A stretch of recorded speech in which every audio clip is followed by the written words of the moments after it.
Good morning and welcome to you all. My name is Lorna Lane and I am a member of the Board of Trustees of this congregation. Welcome to you all. The Unitarian Universalist Fellowship of Elkhart is a welcoming community encouraging religious freedom, nurturing individual, spiritual, and ethical growth, celebrating diversity, and promoting a just and sustainable world. If you would like to learn more about this fellowship, please look at our website at uufe.org and join us after the service for our coffee hour. For the listening enjoyment of all, we ask you to please, at this time, turn your cell phones off or turn them to the vibrate mode. Also, if you need hearing support, please ask for help at the back of the room at the sound desk. Thank you.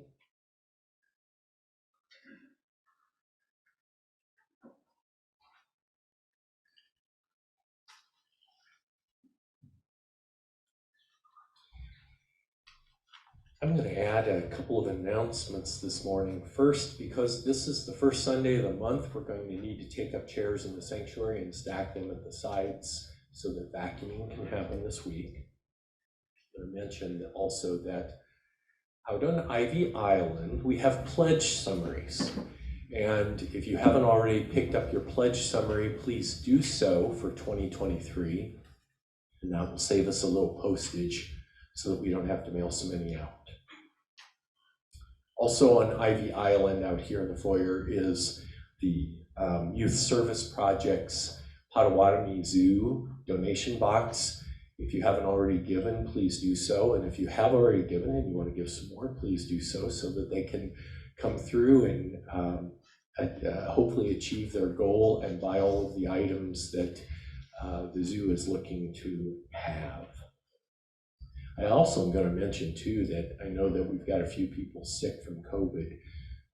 So we do have masks, I think, out on Ivy Island, but do please take care of yourself.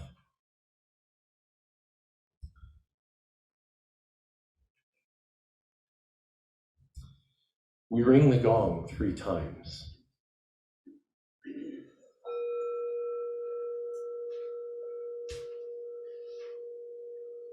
Once for those who came before us and made a place for us.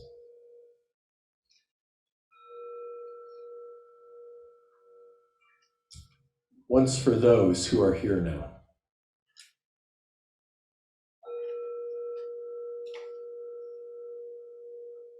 And once for those who will come after us and build on the dream.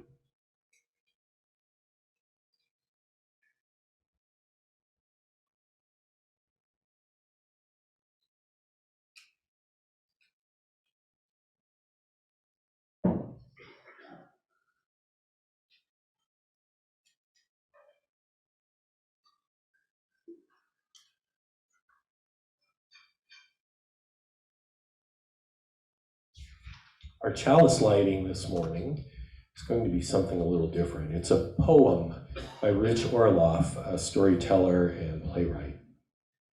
It's entitled, A Message from Your Biggest Fan. God whispers in my soul, I'm rooting for you, delighting when you succeed, understanding when you fail, appreciating each effort and loving your desire to heal. When I created you, I placed in you both the animal and the divine, a potent mix that can be challenging to access and too overwhelming to reveal. I watched you struggle in the wilderness of your mind, hiding from parts of yourself that you don't understand or were taught to disown. I see the agony you cause yourself by unreasonable demands. I see the pain caused by what others claimed were gifts, but which were Trojan horses of sorrow. I also see the wonder of your soul, the fierceness of your strength, the tenderness of your wounds, the brilliance of your imagination, the majesty embedded in each cell. I want nothing less for you than for you to find a way to reunite with all of you so that you can sit in wonder at the miracle of your creation. Please join me now as we recite our unison covenant, which is printed in your order of service. Love is the spirit of this church, and service is its law, to dwell together in peace, to seek the truth in love, and to help one another. This is our covenant. We can have dismissal time now for religious education. And Dwight's in the back of the room, and he is handling religious education today. The theme will be Southwestern, because Dwight and Oksana are back from the Southwest, I bet.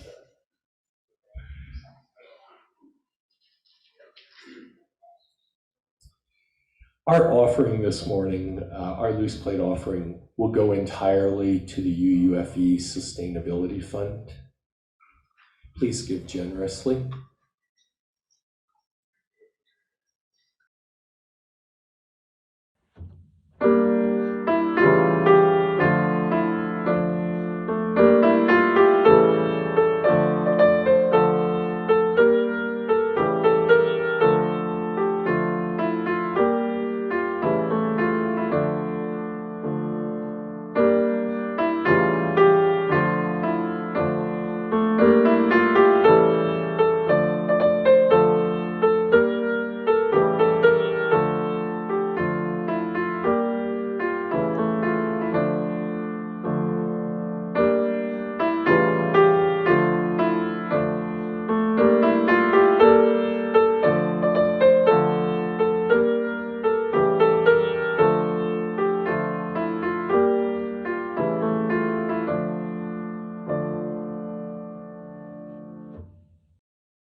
This morning, Steve Kripe has, Steve's not just this morning, but Steve has COVID, as does his wife, Karen.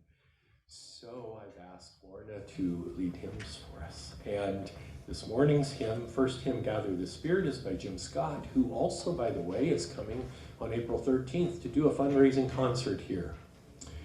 Thank you.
Our speaker this morning is Pastor Mariah Martin, who has been up here before us a few times, and she's one of a group of guest ministers that we have up here from time to time.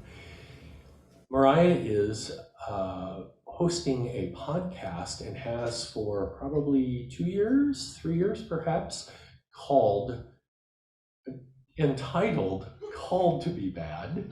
And it's on a short hiatus, but she's going to be coming back with new episodes soon. So anyway, please welcome Pastor Mariah Martin.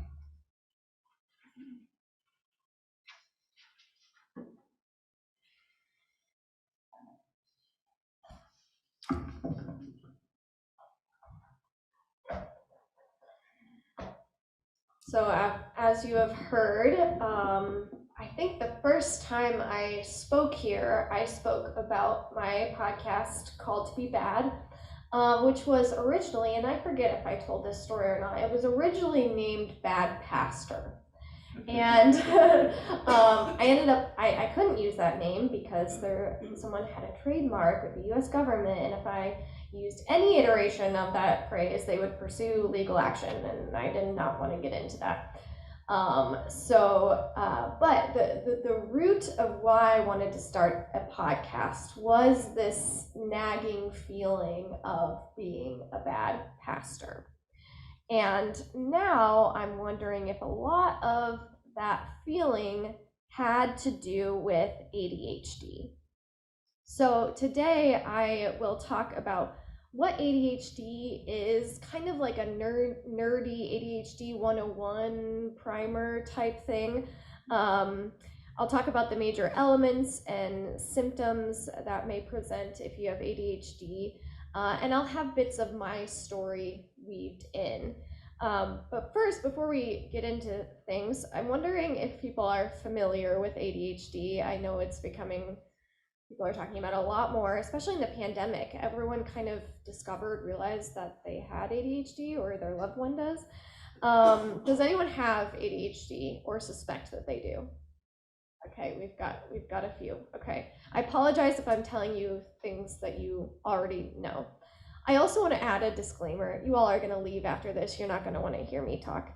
I am not a mental health expert. I am a pastor. I am seminary trained, and I'm not formally diagnosed with ADHD, and I might get into that story a little bit later. Janelle, for full transparency, Janelle is my therapist and has been for a long time, so if you want to correct me on anything, you totally can. I brought some of the books that I referenced, but I just want to say I'm not an expert. I'm not diagnosing anyone or myself. I am just, this is what I've kind of gleaned over the past, 10 years or so. In general, I am fascinated by human psychology and how brains work. I read a lot, so if that counts as a qualification, then sure. And in my own experience, I have reckoned a lot with the L word. Does anyone have an idea of what this L word is? Shout it out if you know. Lazy, that is it. That label has haunted me. And I was trying to think if anyone has actually called me lazy, or if this is just an internal struggle I have had. I'm not sure. And ADHD, as you might suspect, may have something to say about the concept of laziness. Does anyone know what ADHD stands for? You can shout it out if you know. That was good. That was great. Repeat it. Attention deficit hyperactivity disorder. And we'll go into each of those words. But before we do like the technical definition, I want to present a metaphor that I learned very recently that is helpful for me. So some of you wear glasses. People wear glasses to help compensate for their eye shape. Glasses help focus your vision. It doesn't make you a bad person if you need glasses to see. No one calls you lazy because you have a funky eye shape, or that you're not trying hard enough. If you just squinted harder, maybe you could see better. ADHD is like needing glasses. Glasses help, or with the metaphor, it helps your brain focus on what it needs to. I have noticed my vision getting worse recently, which is frustrating because I've always had, 20/20 or even better, whatever vision. I've had really good vision, but I've noticed I've started getting headaches in my left eyebrow, and I started having to squint harder. And I have these glasses, they're prescription glasses. I know I have an astigmatism in my left eye, but I haven't used my glasses much. And I realized, to relate it to ADHD, I have been living as if I don't need glasses, as if I wouldn't benefit from glasses, as if I don't have ADHD. So did that make sense? I haven't played with that metaphor much. Okay. So attention deficit hyperactivity disorder is a neurological disorder, has to do with your brain, that affects nearly 5% of the US adult population. It formerly was thought of as like the naughty boy disorder, that there was just this little boy that was running around destroying everything, kind of like the Dennis the Menace type. And people didn't realize that adults can have ADHD. People thought you might grow out of it. Science has not pinned down ADHD to one thing that causes it. It's not like there's, you can get a test and your blood type reveals it, or there's not one gene or one chemical. In general, it has to do with the biology of your brain and your central nervous system. There is a genetic component to ADHD, and people, if they go and have their kid screened for ADHD, oftentimes parents will realize they too have it, and you can see it in family lines. Environmental factors, everyday life, everything that is in life, screens, all the environmental factors, they can exacerbate or they can regulate your symptoms. But it's not one thing or the other. It's not like you looked at your phone too much and now you have ADHD. People with ADHD cannot effectively regulate these certain brain chemicals: dopamine, norepinephrine, and serotonin. ADHD may also have something to do with the reward center of your brain, the part of your brain that regulates motivation, and can kind of, what am I trying to say? Like, if you say, if you do this, then you will get this, that kind of reward center. And that has something to do with here's more nerdy words, the reticular activating system, or RAS, which screens stimuli and information for importance. So what they're finding out about people with ADHD is they can focus on everything. They notice every little detail. I almost wore, a more colorful shirt, and I was like, the people with ADHD, all they're gonna notice is my colorful shirt. So we notice all the details, all the sensory input, but our brain can't put that sensory input into a hierarchy very well. We can't say, yes, someone is speaking, so I need to listen to them. Our brain says, oh, that squirrel out there, that's really, really important. You should pay attention to that. We can't regulate that as easily. So all of that brain nerdy stuff to say the neurology around ADHD is complicated. But kind of bottom line, ADHD brains are wired differently than neurotypical brains, or someone that doesn't have ADHD or any of its comorbidities. So what does, I guess I'll stop there. Do I need to repeat anything, or do you have any questions? You can stop me if I'm losing you. And no? Good, okay. So what does ADHD look like? The most common adult symptoms, but I'll say ADHD can be expressed in many ways, so just that caveat. Problems with working memory, your short-term memory, not long-term, what's happening right now. Trouble directing focus. So there's a common misconception within ADHD that people with ADHD have a short attention span, that they can't pay attention for long, which is kind of true, but it's more accurate to say that they have issue choosing the right stimulus to focus on at the appropriate time. So sometimes they have too much attention on the wrong thing or the right thing, or not enough attention. There's issues sustaining focus. There's issues dividing focus, like we talked about with the RAC. There's issues switching focus. So transitions are sometimes hard. If you have an ADHD person who's really locked in on something they're interested in, and you try to transition them to something that is not as interesting, that's hard. So it's less of attention deficit, which is confusing because deficit is in the name of ADHD. And it's more of attention inconsistency. So trouble directing focus. Also struggles with organization and time management. They say that people with ADHD are forever in the now.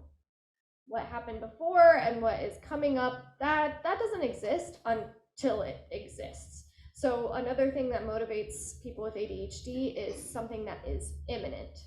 So if you have something on the calendar that's a month away, that doesn't exist. At least in my brain.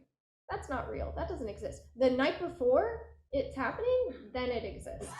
So that's why people with ADHD are often accused of being procrastinators, because they put it off, and that's because it's not real until it is.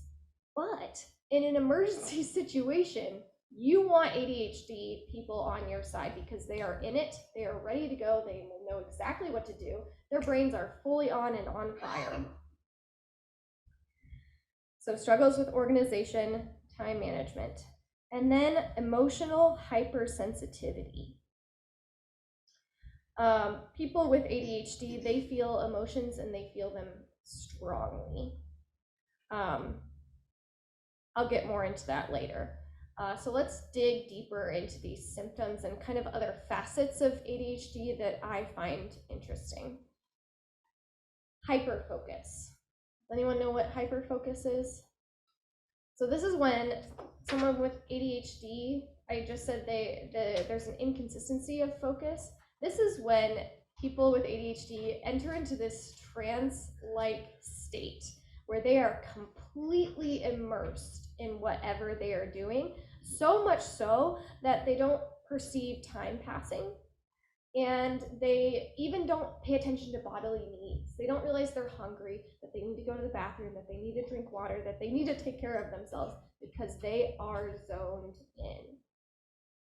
And it's often frustrating if that hyper focus is interrupted, if they're all of a sudden like brought out of that.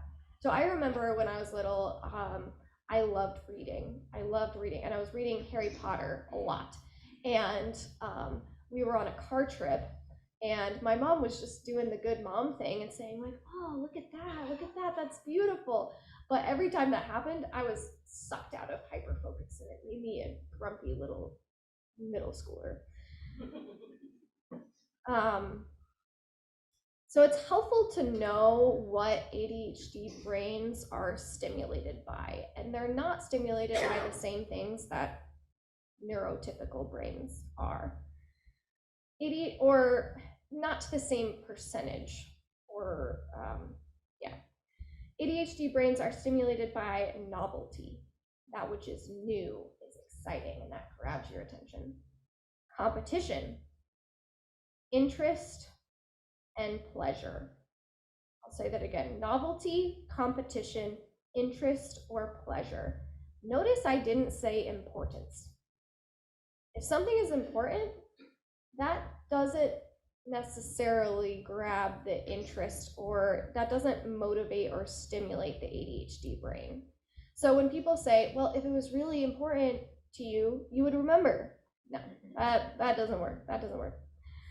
And notice that all those things that I just mentioned, novelty, competition, interest, and pleasure, all of that can be found in activities like video games. So ADHD people often really hyper-focus into video games because that is hitting all of these interests, and it's giving them all these hits of dopamine. They say that phones, and particularly like TikTok or anything that you're scrolling, that is the dopamine slot machine, because you never know what's going to come next. Online shopping is another one, because you never know, if you're going to come across this great, whatever, shoes. But then when you get the shoes, it's not nearly as exciting because the dopamine is in the search, it's in the hunt. Some people theorize that ADHD has been evolutionarily adaptive because we needed the hunters and we needed the night watch guards. So the people with ADHD, they were out noticing all of these details while everyone was asleep, or they were hunting, they were getting their dopamine hit through hunting. So the way ADHD brains are wired, this often results in special interests, which is like shared language with the autism community. And these are activities that give us that dopamine, and we like to hyper focus on. I used to think that I went through a lot of fads, because that's kind of the language you use for like middle schoolers and high schoolers. And I realize now that likely my fads were my current favorite source of brain stimulation or dopamine. This was the way that my brain was trying to regulate itself. And so my current hyperfixation, not that you asked, but my current one is crochet, which is very helpful for kind of a fidgety body, and also birding. So apparently it's a rite of passage. Apparently now everyone in their 30s is getting really into birds, which is just hilarious. So yeah, so now I could like go outside and I can like hear a bird and I could probably maybe tell you what it is, and that's really exciting to me. Come up to me and let's talk about crochet and birding after this. Yeah, so people get really sucked into this, and I've talked to my dad about this because he has always had his things, and so I sometimes kind of wonder if that is part of his own neurodiversity or maybe ADHD. You could talk to him about coffee roasting and candle making. He makes the molds for the candle. It's really cool. Last one, well, no, I said that, I don't actually know. Tell me, how am I doing on time? 10:33. What does that mean? Plenty of time. Plenty of time. Plenty of time. Excellent. I do want a little bit of time to talk about this, so I'll try to keep going. Hyperactivity and restlessness. So this is where we get the typical off the walls boy stereotype, but that is expressing external hyperactivity. That's when people are running like a motor, they have a hard time holding still, and they are seeking out stimulation. So often it's less that they're like bad, and more that they're bored. Their brains need more stimulation and novelty than they are getting. So that, like I said, is often a differentiation by sex, which is really, it's gendered because that's how they've done studies, but you could also say a prevalence of testosterone versus estrogen.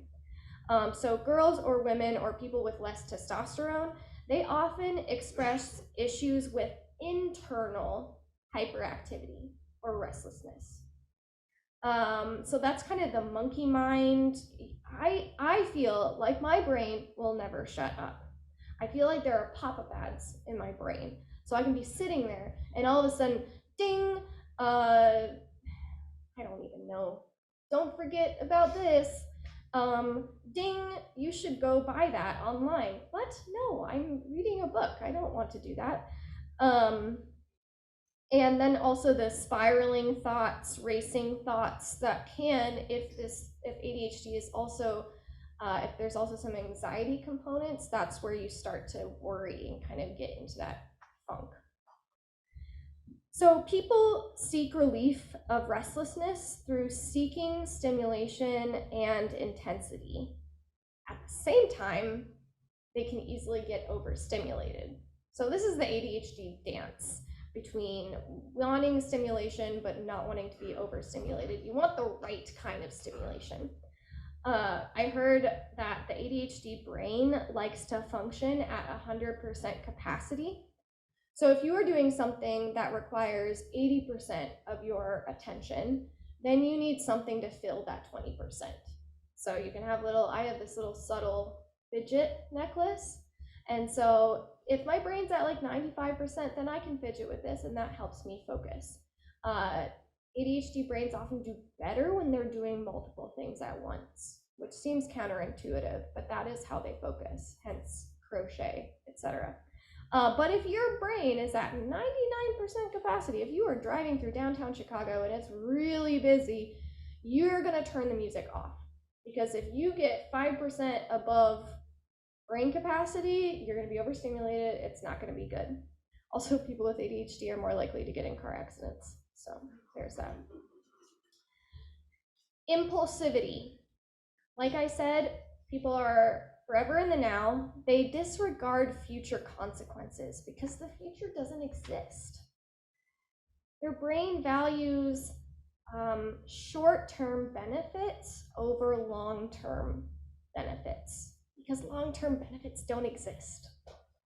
This leads to issues with impulse purchases. It can lead to addictive or dangerous behavior.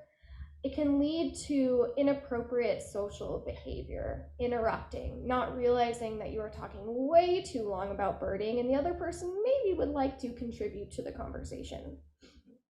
It can also lead to taking risks, which can be positive or negative. Yeah, there's an element of creativity in there too, like I'll get to the positive side of things.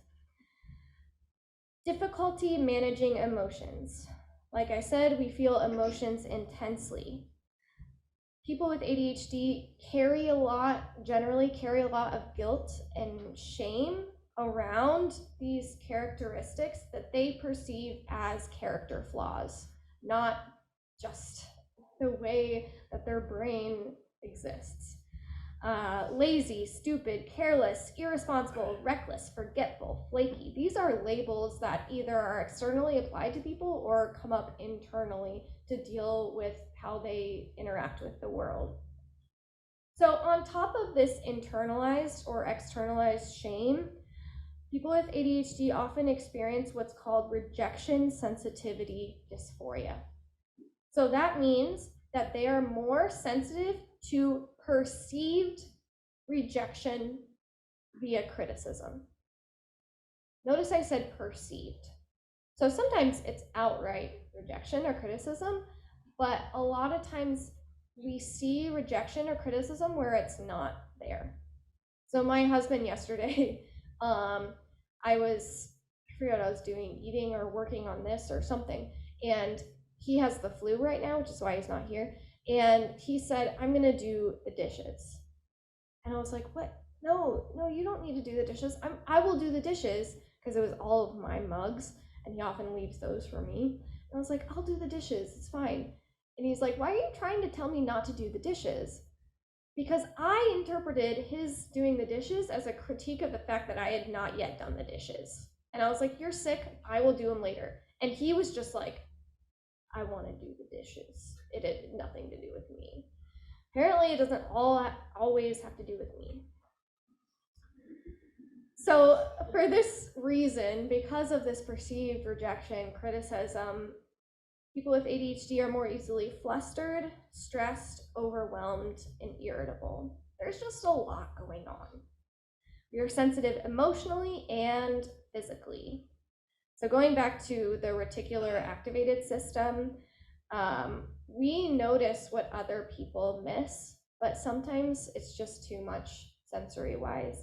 But we can get better at trying to recognize what is and what is not important stimuli. But this can lead to a disproportionate reaction to an event because of what is going on internally. So say I was overstimulated and Nick said, I'm going to do the dishes. Say my tag was just like itching me in the wrong way and I was stressed about speaking tomorrow and it was all just building up. I could have very easily snapped and been like, I will do the dishes, you know, whatever. And he's just like, I was just gonna do the dishes. So yeah, a disproportionate reaction to an event. And that's not because you're a jerk, it's because you're overstimulated. There's a lot going on. Executive dysfunction. So this, I believe, I didn't double check this, but I believe this is an issue with your prefrontal cortex, the part of your brain that tells you to initiate an action. And that's a little bit sleepy in people with ADHD. They want to do something. They know they need to do something. It's very, very important, but they just can't. One time when I was at my parents' house in Colorado, they asked me to vacuum the carpet. Very reasonable, not at all a problem. I actually like vacuuming. And I was like, sure, no problem. So they left. And the entire day, I was like, I need to vacuum. You should just get up and vacuum. I was watching New Girl. New Girl was very exciting. Just vacuum, just vacuum, just vacuum, just vacuum. And I don't know why, I just couldn't. And they got home, and I hadn't vacuumed. And a lot of my childhood experience was we had a list of things to do. We wouldn't do them, we would, have fun instead. All of a sudden, we'd hear the garage door opening. And we would move our butts to try to do the things. And that's like, it makes sense because we were distracting our brain with something that provided sufficient dopamine and it was more fun. Of course, we didn't want to do the not fun thing. And then also we needed the adrenaline. We needed the push. We needed to all of a sudden realize that it was happening right now to do the thing. And yeah, and we could go into labels, but that's how it exists in your brain. Yeah, like I said, this also happens with fun tasks. Part of the problem is that simple tasks are not so simple. I did not send a package to my friend. My friend was sick, was not feeling well, and I was like, I will send them a get well package because that's a nice thing for friends to do. So I put together this package and it sat in my office for more than a year. Why? Why didn't I just send the dang package? Well, because I wanted to write a note. So every time my brain said send the package, I was like, oh, but I need time to write a note. And then after I had time to write the note, I had to tape the package and I had to make sure I knew where the tape was. And then after I taped the package, I had to write down his address. And where is his address? I don't know. Oh, I need to text him to get his address to write the address on the package. And then I have to get in my car and go to the post office, and man, can they be mean there. Well, at least maybe just to me. I don't know. Or maybe they're overstimulated. I don't know. And then also do you have to do a label first or while you're there? I don't know. There's just so many little steps. It's not just sending a package, at least in my brain. So I ended up physically giving this package to my friend because he came for a conference. And that's I don't know, that can be embarrassing that I couldn't just send the package. But that's just how my brain works. And then what happens is then when you finally get up the gumption and enough energy and dopamine to do the thing, and it takes 5 minutes, and you're like, really? I have been putting this off for how long? And it took me all of 5 minutes, and they were actually really nice at the post office. What the heck? Treatment for ADHD. I found a phrase that I thought was fun in one of my books. pills and skills. So medicine can be very effective for people with ADHD. The meds help regulate the chemicals and wake up the sleepy parts of your brain. But they are not everything, and not everyone reacts to medicine well. Some people can't tolerate the side effects. And so that's when like skills come into play. It's helpful to create a toolkit to accommodate and work with your brain versus shaming yourself as lazy and all of those what's the word? Yeah, all of those negative or just like labels that have to do with morality, a moral stamp. So instead, can we focus on the ADHD superpowers or the ADHD sparkle and set up systems or hacks or meds or accommodation, set that in place for your difficulties. Remember, if you know Harry Potter, do you remember the part where Mad-Eye Moody says to Harry, play to your strengths? It's right before he goes out to compete to get the egg for the Triwizard tournament. And he says, play to your strengths. And that is a phrase that has stuck with me. So what would it look like for an ADHD brain to play to their strengths? A lot of times we don't have access to a consistent level of energy. So ADHD energy often looks like these big highs, almost like manic, doing all the things, feeling on top of the world, and then really low lows when you run out, your battery is drained. So you can take advantage of these highs and lows and be aware of them. I helped clean a house that it wasn't necessarily hoarding, but it was borderline. This person needed a lot of support. And I'm like, oh, I can do this. I got all my stuff, I had a plan, and I worked all day with other people, not just me. And we cleaned that entire house. And I felt so good. I was so energized. I loved it. The next day, I was spent. I was physically sore and emotionally, energetically drained. So if I plan ahead and say, okay, I'm going to do this big thing and I know I can do it and I know I love it, just plan the next day for having just a low energy day, and that's okay. And we can also work to balance the highs and lows and make it a little bit more even. So if you send yourself really going crazy and you know you have a presentation the next day, like, can you name that, acknowledge that, remember what that feels like in your body, and tone it back a little bit so you still have energy reserves for the next day. Plan different activities for different levels of energy. Don't make plans or say yes when you're fully energized, because that energy will not be sustained. I was going to say something else with that. Different levels of energy. Oh yes, I really like, instead of saying tomorrow, here's my to-do list with all the things, I like saying after X, then Y.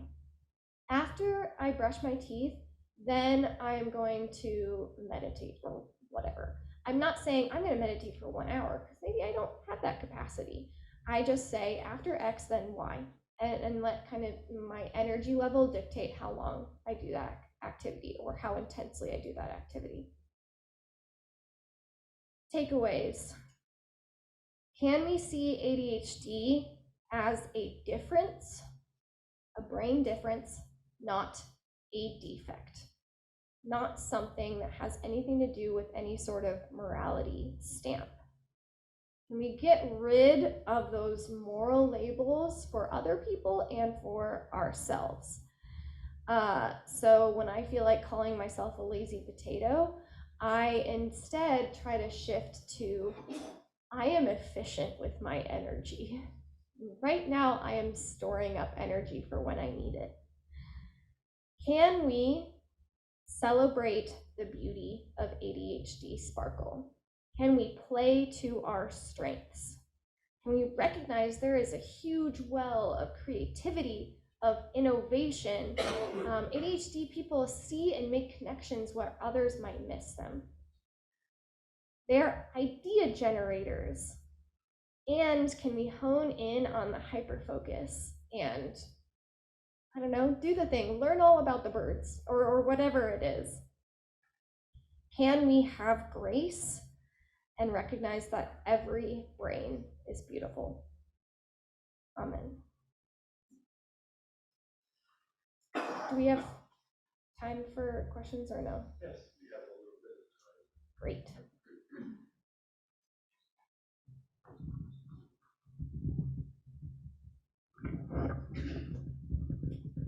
How many ADHD kids does it take to change a light bulb? Want to go ride a bike? What? Want to go ride a bike? If one to ride a bike, is that what you said? Yeah. I was gonna say that light bulb is not getting changed. Yeah. As the parent of a diagnosed ADHD, now adult, sometimes it's difficult for me to remember because my generation was so much, you are judged by what you accomplish every day. Yeah. To switch that gear and allow my child the space to achieve what they had spoons for. Mm-hmm. And over the years, I figured out that even in my own daily functioning, I have days where I just don't have the spoons. Yeah. And Are people familiar with spoons theory? the spoons theory says that you only have a limited number of spoons. And that means that you can only energetically can achieve a set number of things in a day. Some days you have more spoons, some days you have less spoons. And sometimes you are running at a deficit because your brain tells you that you're not a fit person to exist unless you have accomplished all of the things, even though you don't have the spoons in order to do so. And in my brain, because my parents taught me that I am judged on what I achieve, Mm-hmm. that taught me that I have to be achieving something every day. And I had to adjust my understanding of what did I achieve that day. And so if all I achieved that day was I got up, I drank water, I showered, I changed my clothes, and I fed myself, guess what? I still deserve to exist. Mm-hmm. And I had to start applying that to my child as well. And so I get a lot of what you've been saying. And my child looked at me after being diagnosed and said, "Mom, are you sure you're not autistic?" Ah, there's that too. Autism and ADHD comorbidities. So I work with kids in high school and at the Boys and Girls Club. And you did an excellent job of explaining what I work with every day. And it's been, it's part of my job as a para to help kids, and the vast majority of them have ADHD in a public school. Yeah. That has a set structure that does not always gel with how their brain works. Mm-hmm. And so it's me working with teachers saying, trying to come up with ways to accommodate that brain function so that kids can be successful.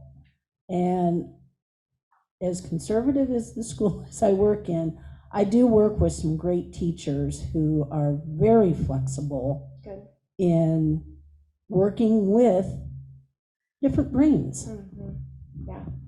I really loved school. I loved learning, and the structure actually helped me pay attention. And so when I met with the psychiatrist to get the ADHD diagnosis, she said, I think you would have done more poorly in school if you have ADHD. And I think that is why a lot of people get missed, because I had structure, I had interest, and it was constantly learning, and I loved that. But say I didn't find what I was learning interesting, the structure doesn't help at all. It can be confining. Yeah, I got two for you. Okay. And well, Lorna Lane can definitely attest when I get focused on whatever little project that I'm doing. Like last year, I was grinding and sanding on my truck to prep it for paint when repo guy showed up for her car. I didn't notice, and they were there for 10 minutes. I didn't hear anything. I didn't see anything. Yep. And I'm like, wait, who the f are you? And then everyone here can witness the other one, that I'm paying attention to who is at the pulpit, what Yeah. they're saying. Please stop playing with the switches. I just forgot where I'm standing. Like your brain just like, Yeah, I Yeah. am. I'm paying attention to the Yeah. person, what they're saying, what they're doing, that I forget where I'm at. So I run the sound bar. yeah. So please stop playing with the switches. Because instead of me unmuting it, you're turning the microphones off.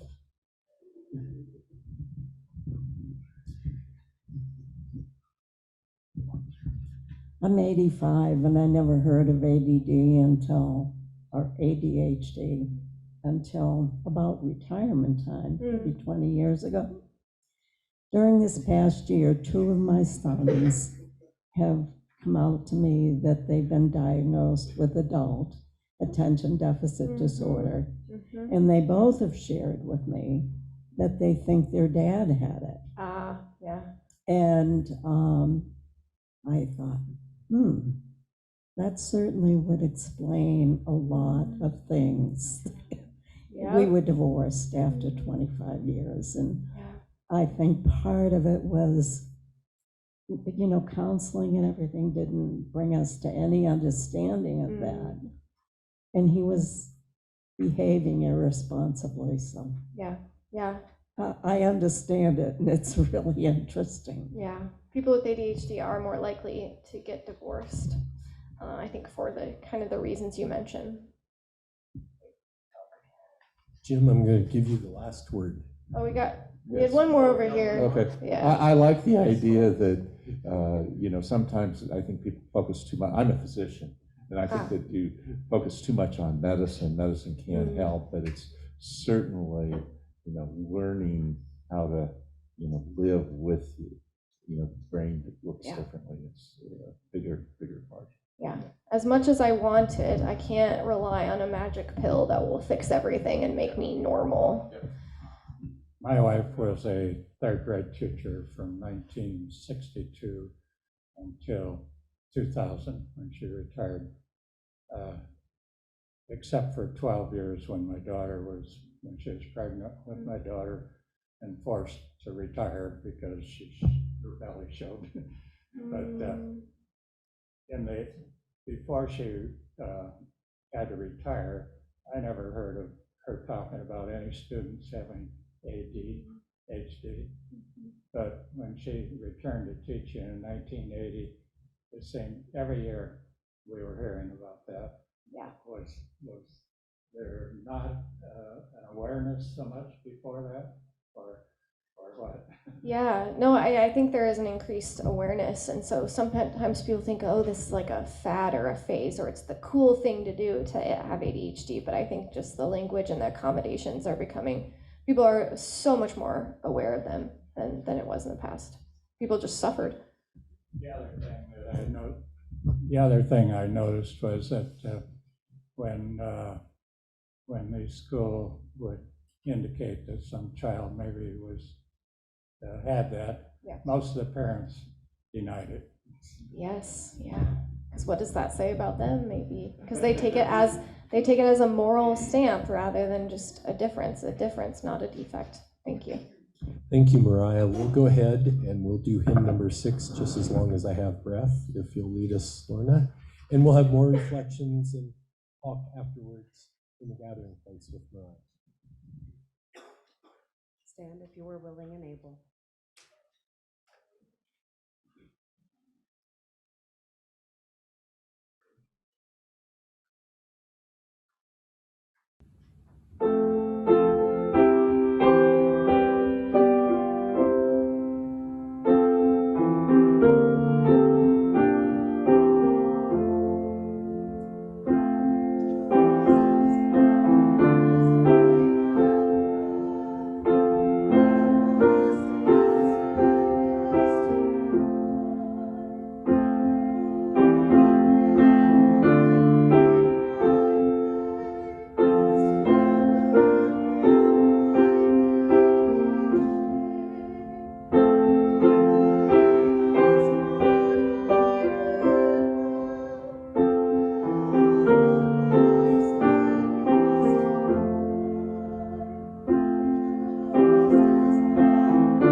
Beloved community, may you go from this space ready to learn more about your brain and other brains, because all brains are beautiful.